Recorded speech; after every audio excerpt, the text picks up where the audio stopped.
तो पंचायत का चौथा सीजन आ गया है और भाई चर्चा तो है इसकी। हमारे पास एक विश्लेषण है जो काफी गहराई से देख रहा है सीजन को और कोशिश कर रहा है समझने की कि क्या फुलेरा का वो जो जादू था अब भी है। हाँ बिल्कुल। चलिए इस विश्लेषण में उतरते हैं फिर। सवाल तो यही है, क्या सीजन 4 में वही दम है? कहानी कितनी आगे बढ़ी है? और देखो समीक्षकों और दर्शकों की राय क्या कहती है। मजे की बात यह है कि रिव्यू इसे काफी हद तक पहले जैसा ही बता रहा है। मतलब एक सुकून देने वाला शो गांव की शांत सी जिंदगी दिखाता हुआ। हाँ। समीक्षक ने दिए हैं 3.5 रिव्यूज और दर्शक उनकी औसत रेटिंग थोड़ी सी बेहतर है 3.85। हाँ, और ये जो सुकून देने वाला शो वाली बात है ना, ये दिलचस्प है क्योंकि इसी रिव्यू में थोड़ी रचनात्मक थकावट का भी जिक्र है। अच्छा, क्रिएटिव फटीग। हाँ, मतलब कहानी में जैसे ठहराव आ गया हो। ये दोनों बातें एक साथ, यही शायद इस सीजन की पहेली है।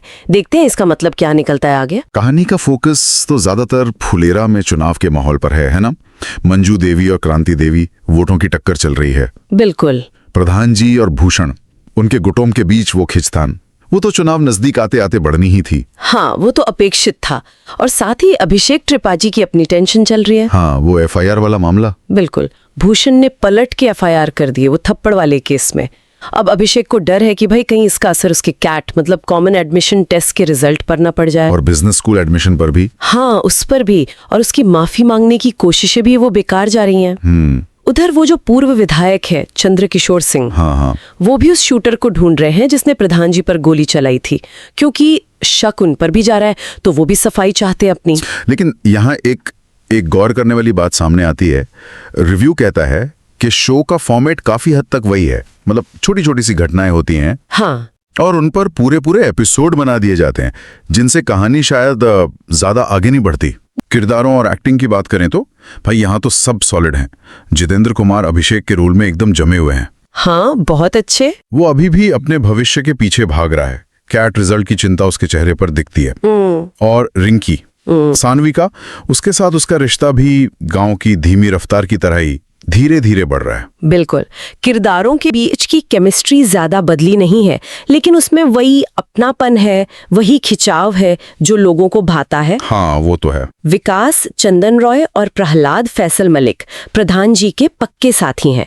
तो दूसरी तरफ भूषण, दुर्गेश कुमार, विनोद और माधव, उनका फोकस प्रधान जी को नीचा दिखाने और क्रांति देवी को जिताने पर है। लेकिन किरदारों में वो इंसानियत वाली बात भी दिखती है ना? हाँ, वो जरूर है। जैसे भूषण का वो बिजली वाले का इंतजाम करने की पेशकश करना, या फिर अभिषेक का अपनी दुश्मनी भूलकर घायल भूषण की मदद के लिए भागना। सही कहा। ये छोटी छोटी बातें किरदारों को गहराई देती हैं। तो फिर इस सब का निचोड़ क्या निकालें? क्या लगता है शो की सबसे बड़ी ताकत क्या है अभी भी? मुझे लगता है वो उसकी सादगी ही है। सादगी। हाँ, फुलेरा के लोगों का वो अनोखापन और वो जो माहौल बनाया है मेकर्स ने, वही उसका असली चार्म है। ये अपने जाने पहचाने माहौल और सुकून की वजह से देखा जा रहा है। जब कहानी में बहुत बड़े मोड़ नहीं भी आते तब भी दर्शक किरदारों से जुड़े रहते हैं। सही बात है, मतलब कनेक्शन बना हुआ है। बिल्कुल सही। शो की खूबसूरती शायद गांव के जीवन की उन छोटी छोटी बारीकियों और उसकी लय को पकड़ने में है। ये कोई बहुत बड़े बड़े ट्विस्ट या इमोशनल हाई पॉइंट नहीं ढूंढता। नहीं,